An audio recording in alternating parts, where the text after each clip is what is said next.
Hello friends, ઉદાહરણનો દાખલા number 4. લશ્કરી કવાયતમાં પોલીસ અધિકારી 50 ગ્રામ દળની બુલેટ એટલે કે ગોળીને 200 મીટર પર સેકન્ડની ઝડપે 2 સેન્ટીમીટર જાડાઈના નરમ પાટિયા તરફ છોડે છે. તો આપણને ફ્રેન્ડ્સ બુલેટ એટલે કે ગોળીનું દળ આપ્યું છે 50 ગ્રામ. સો એમ દળ છે 50 ગ્રામ. એસઆઈમાં ફેરવવું પડશે તો 50 ગુણ્યા 10 ની ઓછા 3 ઘાત કિલોગ્રામ. રાઈટ. 200 મીટર પર સેકન્ડની ઝડપે છોડે છે તો પ્રારંભિક વેગ v0 કેટલો થઈ જશે? 200 મીટર પર સેકન્ડની ઝડપે છોડે છે. પ્રારંભિક ગતિ ઉર્જાની 10% ઉર્જા સાથે તેમાંથી બહાર નીકળે છે. તો પ્રારંભિક ઉર્જાની 10% ઉર્જા સાથે બહાર નીકળે છે. એટલે કે જે અંતિમ ઉર્જા થશે એ પ્રારંભિક ઉર્જાના કેટલા ટકા થશે? 10%. તો બહાર નીકળતી બુલેટ એટલે કે ગોળીની ઝડપ શોધો. તો અંતિમ વેગ v આપણને શોધવાનો કીધો છે. તો પ્રારંભિક વેગ ખબર છે, અંતિમ વેગ શોધવો છે. તો આપણને શું કહે છે? દળ આપ્યું છે 200 મીટર પર સેકન્ડના વેગથી છોડે છે. પણ આ વાક્ય જુઓ, પ્રારંભિક ઉર્જાની 10% ઉર્જા સાથે બહાર આવે છે. એનો અર્થ જ્યારે બહાર આવશે ત્યારે જે ઉર્જા છે પ્રારંભિક ઉર્જાના કેટલા ટકા હશે? 10%. એટલે કઈ ઉર્જા આવે? ગતિ ઉર્જા. તો આપણે બે ઉર્જા શોધવી પડશે, એક તો પ્રારંભિક ગતિ ઉર્જા અને બીજી અંતિમ ગતિ ઉર્જા. તો પહેલા વાત કરીએ પ્રારંભિક ગતિ ઉર્જા.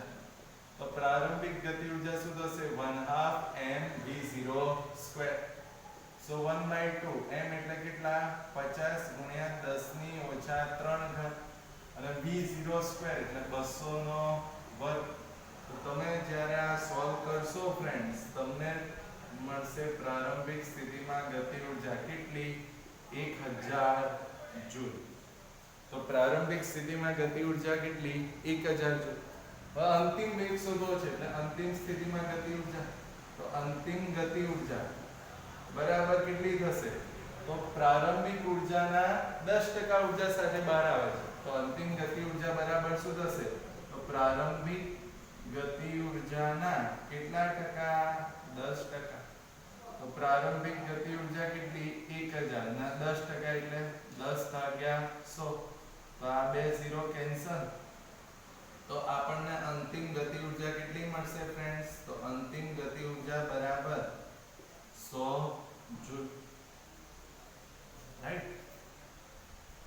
તો વાક્ય હતું કે પ્રારંભિક ગતિ ઉર્જાના 10% સાથે ગોળી બહાર આવશે તો અંતિમ ગતિ ઉર્જા પ્રારંભિક ગતિ ઉર્જાના 10%. પ્રારંભિક ગતિ ઉર્જા કઈ રીતના શોધી? તો 1/2 mv0². કિંમત મૂકી તો આપણને પ્રારંભિક ગતિ ઉર્જા કેટલી મળી? 1000. તો અંતિમ ગતિ ઉર્જા કેટલી થશે? તો પ્રારંભિક ગતિ ઉર્જાના 10% એટલે 1000 ગુણ્યા 10/100. તો અંતિમ ગતિ ઉર્જા કેટલી મળી આપણને? 100 જૂલ.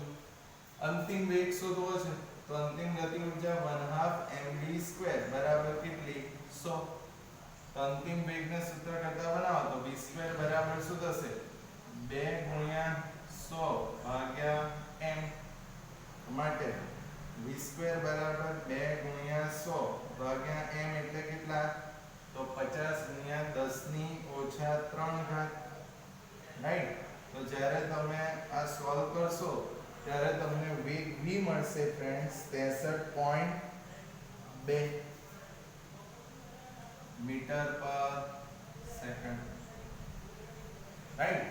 તો ફરી એકવાર કે બુલેટ છે, બુલેટનું દળ આપ્યું છે કે ભાઈ 50 ગ્રામની બુલેટ તમે 200 મીટર પર સેકન્ડની ઝડપથી છોડો છો તો દળ 50 ગ્રામ કિલોગ્રામમાં ફેરવો તો 50 ગુણ્યા 10 ની ઓછા 3 ઘાત. 200 મીટર પર સેકન્ડની ઝડપથી છોડે છે એટલે પ્રારંભિક વેગ 200 મીટર પર સેકન્ડ. આગળ શું કહે છે? પ્રારંભિક ગતિ ઉર્જાની અથવા તો પ્રારંભિક ઉર્જાની 10% ઉર્જા સાથે બહાર આવે તો અંતિમ વેગ કેટલો? તો પ્રારંભિક ગતિ ઉર્જા કેટલી? 1/2 mv02 તો મળી 1000 જૂલ. અંતિમ વેગ શોધવો છે એટલે અંતિમ ગતિ ઉર્જા શોધવી પડશે. તો અંતિમ ગતિ ઉર્જા એટલે પ્રારંભિક ગતિ ઉર્જાના 10%. તો અંતિમ ગતિ ઉર્જા કેટલી મળી ફ્રેન્ડ્સ? 100 જૂલ. અંતિમ વેગ શોધવો છે તો અંતિમ ગતિ ઉર્જા 1/2 mv² બરાબર કેટલી? 100. તો અંતિમ વેગ v² બરાબર કેટલા થશે? 2 × 100 ભાગ્યા m. m ની કિંમત મૂકો ને આનું વર્ગમૂળ લેશો તો તમને વેગ મળી જશે. એ પછી જુઓ ફ્રેન્ડ્સ ઉદાહરણનો દાખલા નંબર 5.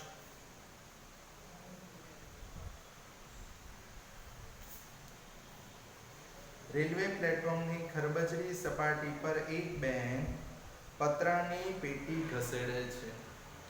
10 મીટર અંતર સુધી 100 ન્યૂટન બળ લગાડે છે. તો જે બેન છે એ બેન 10 મીટર અંતર સુધી 100 ન્યૂટન બળ લગાડે છે. ત્યારબાદ થાકની માત્રા વધતા, હવે ઓબ્વિયસ છે કે તમે કોઈ કામ કરો તો થાક લાગે, તો બેનને થાકની માત્રા વધે છે તો લગાડેલ બળ રેખીય રીતે ઘટીને 50 ન્યૂટન થાય છે. તો બળ રેખીય રીતે ઘટી 50 ન્યૂટન થાય છે. પતરાની પેટીએ કાપેલ કુલ અંતર 20 મીટર છે. તો કુલ અંતર કેટલું છે? 20 મીટર. તો એનો અર્થ શું? 10 મીટર સુધી 100 ન્યૂટન બળ લાગે, કુલ અંતર 20 મીટર છે તો બાકીના 10 મીટરમાં બળ ઘટીને કેટલું થઈ જશે? 50 ન્યૂટન. રાઈટ.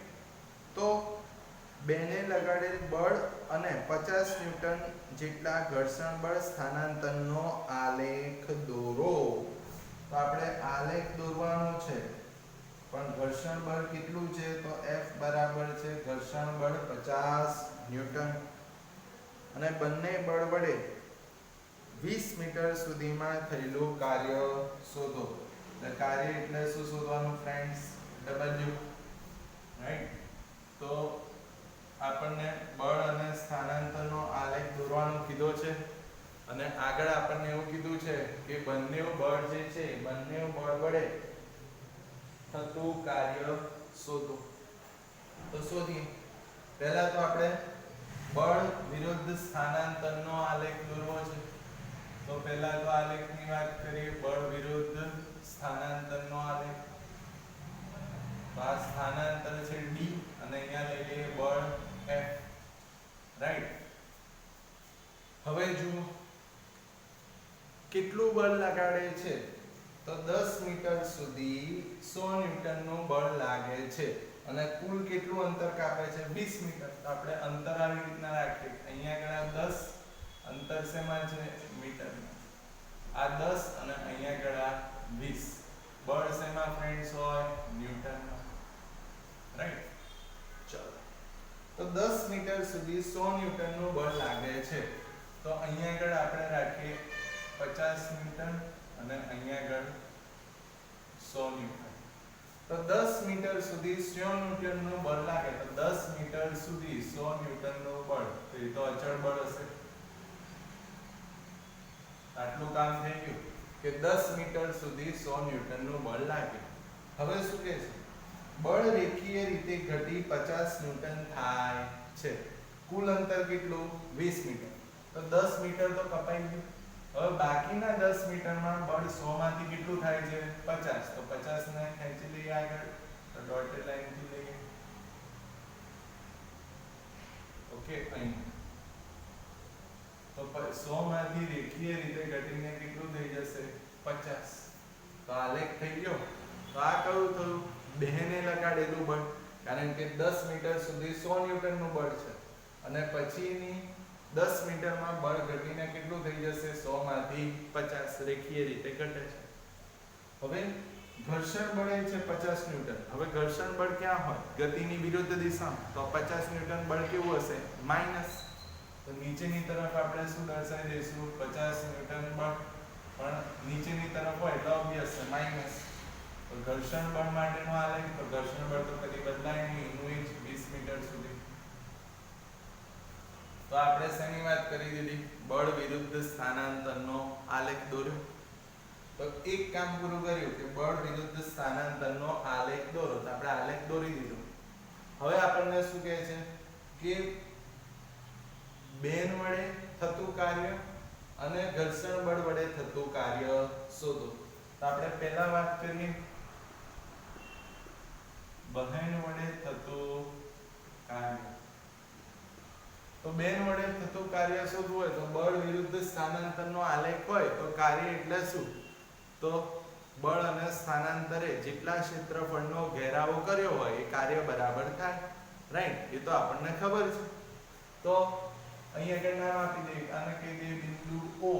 અહીંયા આગળ કહી દઈએ A. આ કોઈ એક બિંદુ B. આ બિંદુ C. અહીંયા બિંદુ D. અહીંયા આગળ E. આ બિંદુને કહી દઈએ F. અહીંયા કહી દઈએ G. આ કોઈ એક બિંદુ H અને અહીંયા આગળ કહી દઈએ બિંદુ I. નામ તો તમે કોઈ બી આપી શકો. રાઈટ? તો હવે બેન વડે થતું કાર્ય શોધવું છે. તો બેન વડે થતા કાર્ય માટે બળ વિરુદ્ધ સ્થાનાંતરનો આલેખ આપણે દોર્યો જ છે. તો કેટલા આલેખનો ઘેરાવો થાય છે? તો આ જે આ x અક્ષ જે છે એની ઉપરની તરફ જે છે તો બેન વડે થતું કાર્ય, નીચે છે એ ઘર્ષણ બળ વડે થતું કાર્ય. રાઈટ?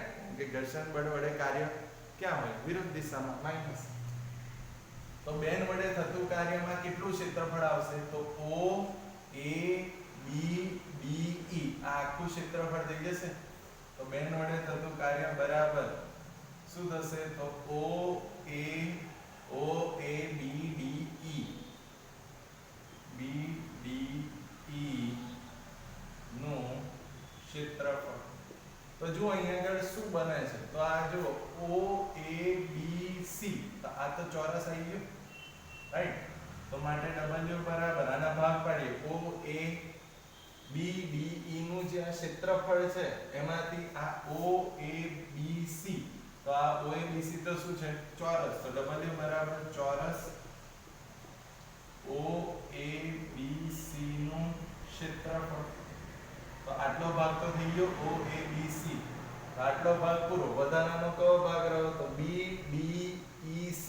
તો આ B D E C શું છે? તો આ B D E C ધોરણ 10 યાદ કરો, સમલંબ ચતુષ્કોણ છે. તો વત્તા સમલંબ ચતુષ્કોણ B D C E નું ક્ષેત્રફળ. રાઈટ? તો બેને કરેલું કાર્ય શોધવું હોય તો આ O A B D E આ આખું ક્ષેત્રફળ શોધવું પડે. તો એ તો શું ભાગ થાય? તો પહેલું આ O A B C આ ચોરસ થઈ ગયો. તો ચોરસ O A B C નું ક્ષેત્રફળ અને વધારાનો ભાગ આ B D E C આ શું છે? સમલંબ ચતુષ્કોણ. તો વત્તા સમલંબ ચતુષ્કોણ B D E C નું B D E C B D E C B D E C નું ક્ષેત્રફળ. તો હવે ચોરસનું ક્ષેત્રફળ એટલે આપણને ખબર છે લંબાઈ ગુણ્યા પહોળાઈ. તો therefore W is equals to લંબાઈ એટલે કેટલી થશે? O થી C. તો OC ગુણ્યા પહોળાઈ એટલે શું થશે? O થી A. રાઈટ? તો ચોરસનું ક્ષેત્રફળ એટલે લંબાઈ O થી C અને પહોળાઈ O થી A વત્તા સમલંબ ચતુષ્કોણનું ક્ષેત્રફળનું સૂત્ર શું? તો 1/2 જે સામસામેની બાજુઓ હોય એનો સરવાળો. તો સામસામેની બાજુ કઈ છે? BC અને DE. તો સરવાળો કોનો થશે? તો 1/2 સામસામેની બાજુનો સરવાળો એટલે BC વત્તા DE અને એના ગુણ્યા શું? તો તે બે બાજુઓ વચ્ચેનું અંતર એટલે ગુણ્યા એ બે બાજુ વચ્ચેનું અંતર કેટલું છે? CE જેટલું છે. તો ગુણ્યા CE. રાઈટ? તો આ તો તમને ખબર હોવી જોઈએ. સમલંબ ચતુષ્કોણનું ક્ષેત્રફળ શું સૂત્ર? 1/2 ગુણ્યા સામસામેની બાજુનો સરવાળો ગુણ્યા તે બે વચ્ચેનું અંતર. તો 1/2 સામસામેની બાજુ એટલે BC અને D એટલે BC વત્તા D અને એ બે વચ્ચેનું અંતર તો ગુણ્યા CE. તો ચલો કિંમત મૂકીએ તો W બરાબર OC તો O થી C આ અંતર કેટલું છે 0 થી 10 એટલે 10 ગુણ્યા OA 0 થી 100 એટલે કેટલું થશે 100 વત્તા કૌંસમાં 1/2 BC B થી C નું અંતર આ કેટલું છે BC એટલે 100 વત્તા DE તો આ DE એટલે કેટલા છે 50 ગુણ્યા CE તો C અને E 10 થી 20 એટલે 20 ઓછા 10 રાઈટ તો therefore W બરાબર અહીંયા આગળ કેટલા થશે 1000 વત્તા 1/2 ગુણ્યા 100 વત્તા 50 150 ગુણ્યા 10 તો 5 2 10 15 5 75 તો W બરાબર કેટલા થશે 1000 વત્તા 750 તો કેટલા થશે 1750 જૂલ તો માટે બહેન વડે થતું કાર્ય બરાબર કેટલું થશે 1750 જૂલ રાઈટ તો ફરી એકવાર આટલું જ જોઈએ પછી આગળ જઈએ કે 10 મીટર સુધી બહેન 100 ન્યૂટનનું બળ લગાડે છે રેખીય રીતે બળ ઘટીને 50 ન્યૂટન થાય છે કુલ અંતર 20 મીટર છે તો 0 થી 10 મીટર સુધીમાં 100 ન્યૂટનનું બળ લગાડે છે એટલે આલેખ આમ સુરેખ આવશે પણ એ પછીના 10 મીટરમાં બળ ઘટીને 50 થાય છે તો 10 થી 20 માં બળ કેટલું થાય 50 તો દર્શાવી દીધું 50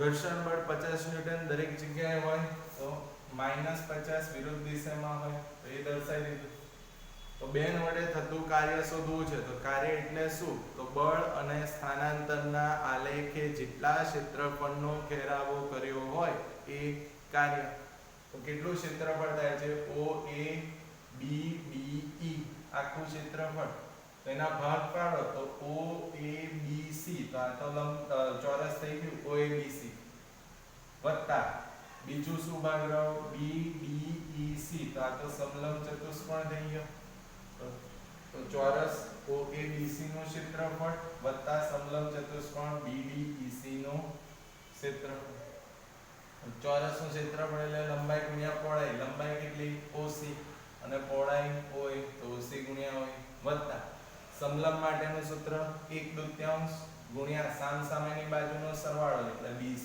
વત્તા DE ગુણ્યા તે બે વચ્ચેનું અંતર એટલે C જેટલું અંતર છે તો ગુણ્યા CE તો OC એટલે કેટલા છે તો 0 થી 10 OA એટલે 0 થી 100 તો 10 ગુણ્યા 100 વત્તા 1/2 BC તો આ B થી C સુધીનું અંતર કેટલું તો B એટલે 100 અને C 0 તો 100 અને DE તો DE 50 અને EA 0 છે 0 થી 50 એટલે 50 CE તો આ 10 થી 20 એટલે 20 ઓછા 10 તો અહીંયા આગળ 1000 વત્તા 1/2 150 ગુણ્યા 10 તો આપણને બેન વડે થતું કાર્ય કેટલું મળશે ફ્રેન્ડ્સ 1750 જૂલ એ પછી હવે આપણે જોઈએ ઘર્ષણ બળ વડે થતું કાર્ય જે શોધવાનું કીધું છે આપણને તો ઘર્ષણ બળ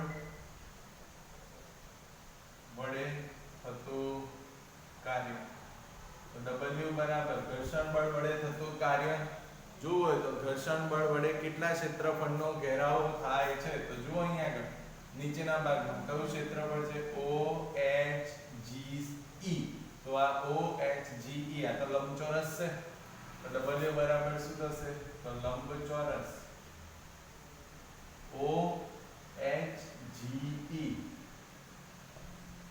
નું ક્ષેત્રફળ રાઈટ તો લંબચોરસ નું ક્ષેત્રફળ તો આપણને ખબર જ છે ફ્રેન્ડ્સ લંબાઈ ગુણ્યા પહોળાઈ તો W બરાબર લંબાઈ એટલે કેટલી થશે તો OH જેટલી લંબાઈ ગુણ્યા પહોળાઈ એટલે HG તો W બરાબર OH એટલે કેટલા થશે 0 થી -50 એટલે -50 ગુણ્યા HG એટલે 0 થી 20 એટલે 20 ઓછા 0 તો W બરાબર -50 ગુણ્યા 20 5 2 10 તો W બરાબર કેટલા થશે -1000 જૂલ તો ઘર્ષણ બળ વડે થતું કાર્ય કેટલું આવ્યું -1000 માઈનસ કેમ ઘર્ષણ બળ હંમેશા ગતિની વિરુદ્ધ દિશામાં હોય અહીંયા લખીએ માટે ઘર્ષણ બળ વડે થતું કાર્ય બરાબર -1000 જૂલ. રાઈટ, તો આ આપણે શેની વાત કરી દીધી ફ્રેન્ડ્સ? ઘર્ષણ બળ વડે થતું કાર્ય. ફરી એકવાર ઘર્ષણ બળ વડે થતું કાર્ય શોધવું હોય તો કેટલા ક્ષેત્રફળનો ઘેરાવો થાય છે? તો OHGE. તો આ તો લંબચોરસ છે. લંબચોરસનું ક્ષેત્રફળ એટલે લંબાઈ OH ગુણ્યા પહોળાઈ HG. OH એટલે કેટલા છે? 0 થી -50 એટલે -50. અને HG કેટલા? 0 થી 20, તો 20 - 0 એટલે 20. તો આપણને કાર્ય કેટલું મળશે? -1000 જૂલ. તો આપણને ફ્રેન્ડ્સ બેન વડે થતું કાર્ય કેટલું મળ્યું? તો 1750 જૂલ. અને ઘર્ષણ બળ વડે થતું કાર્ય કેટલું મળ્યું? 1000 જૂલ. તો ઘર્ષણ બળ વડે થતું કાર્ય કેમ માઈનસ આવ્યું? કારણ કે ઘર્ષણ બળ હંમેશા ક્યાં હોય? ગતિની વિરુદ્ધ દિશામાં. અને આપણને ખબર છે જો વિરુદ્ધ દિશામાં હોય તો આન્સર કેવો આવે? માઈનસ. એ પછી ફ્રેન્ડ્સ જોઈએ હવે આપણે સ્વાધ્યાયનો દાખલા નંબર 12.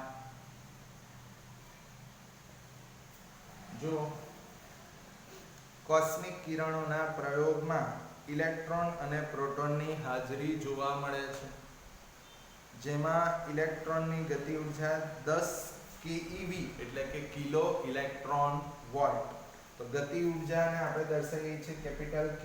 ઇલેક્ટ્રોન માટે છે એટલે આપણે લખીએ છીએ KE, 10 કિલો ઇલેક્ટ્રોન વોલ્ટ. અને પ્રોટોનની ગતિ ઉર્જા છે 100 કિલો ઇલેક્ટ્રોન વોલ્ટ એટલે KP પ્રોટોન માટે 100 કિલો ઇલેક્ટ્રોન વોલ્ટ. EV ને શું વંચાય? Electron volt. કોણ ઝડપી હશે, ઇલેક્ટ્રોન કે પ્રોટોન? એ આપણે કહેવાનું છે.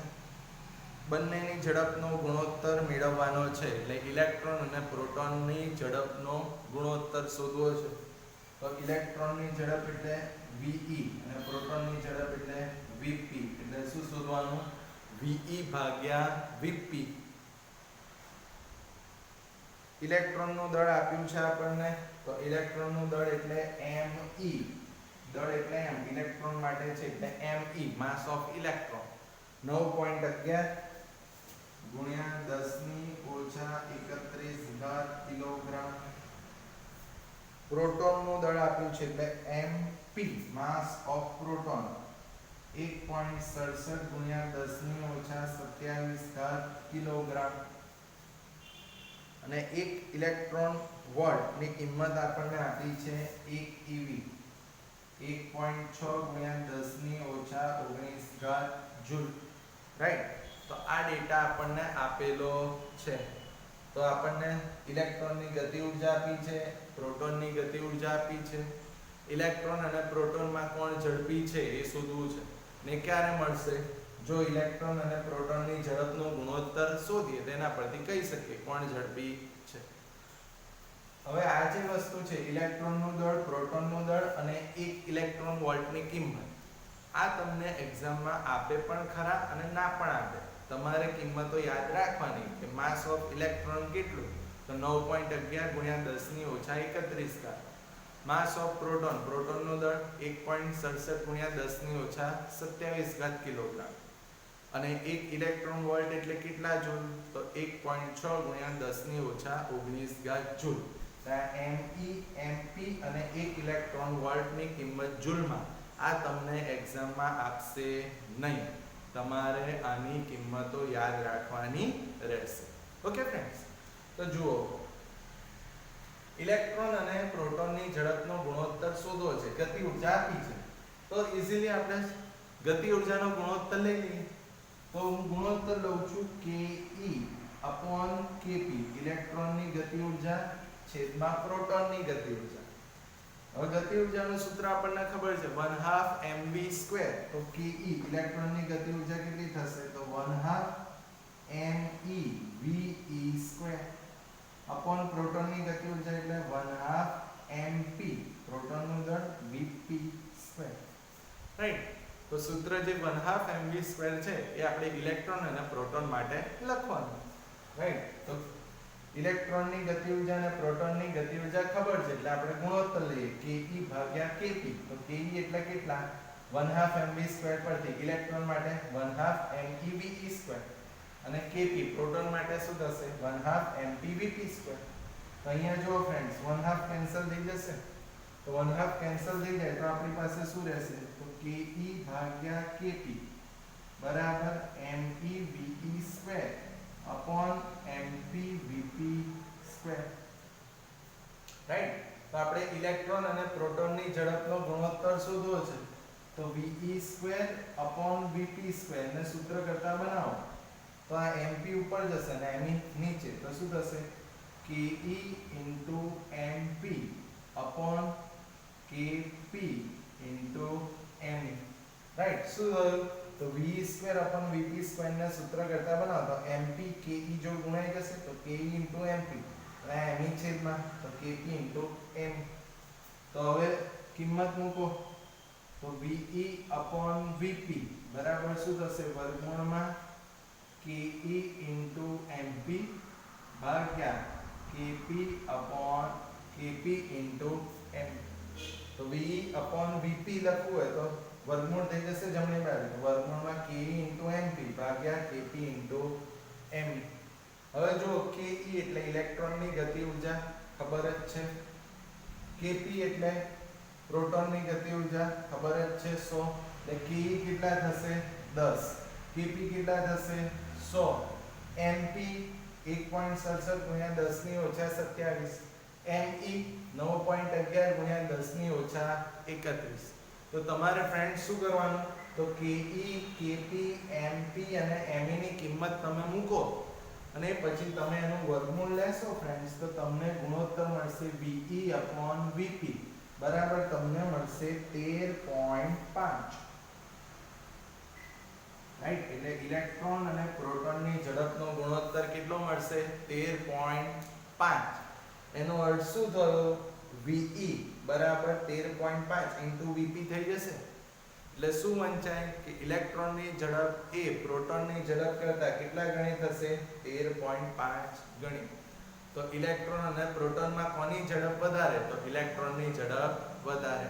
ફરી એકવાર જુઓ ફ્રેન્ડ્સ, આપણને ઇલેક્ટ્રોન અને પ્રોટોનની ગતિ ઉર્જા આપેલી છે. ઇલેક્ટ્રોનનું દળ, પ્રોટોનનું દળ અને 1 ઇલેક્ટ્રોન વોલ્ટની કિંમત જૂલમાં આપે પણ ખરા ના પણ આપે. તમારે એની કિંમતો યાદ રાખવાની. રાઈટ. કોણ ઝડપી છે શોધવું છે અને v અને vp નો ગુણોત્તર શોધવો છે. તો આપણે ke અને kp નો ગુણોત્તર લઈએ તો ગતિ ઊર્જાનું સૂત્ર 1/2 mv². તો ઇલેક્ટ્રોન માટે લખવું હોય તો ke 1/2 mev², પ્રોટોન માટે 1/2 mpvp².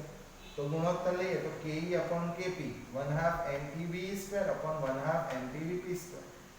1/2 કેન્સલ તો ke upon kp શું થાય meve² upon mpvp². ઝડપનો ગુણોત્તર ve² upon vp² ને સૂત્ર કરતા બનાવો તો mp ke જોડ ગુણાઈ જાય અને me kp જોડ ગુણાઈ જશે. તો ve² upon vp² બરાબર ke into mp ભાગ્યા kp into m. તો ve upon vp શોધીએ તો વર્ગમૂળ લેવાઈ જશે. તો ve upon vp વર્ગમૂળમાં ke into mp ભાગ્યા kp into m.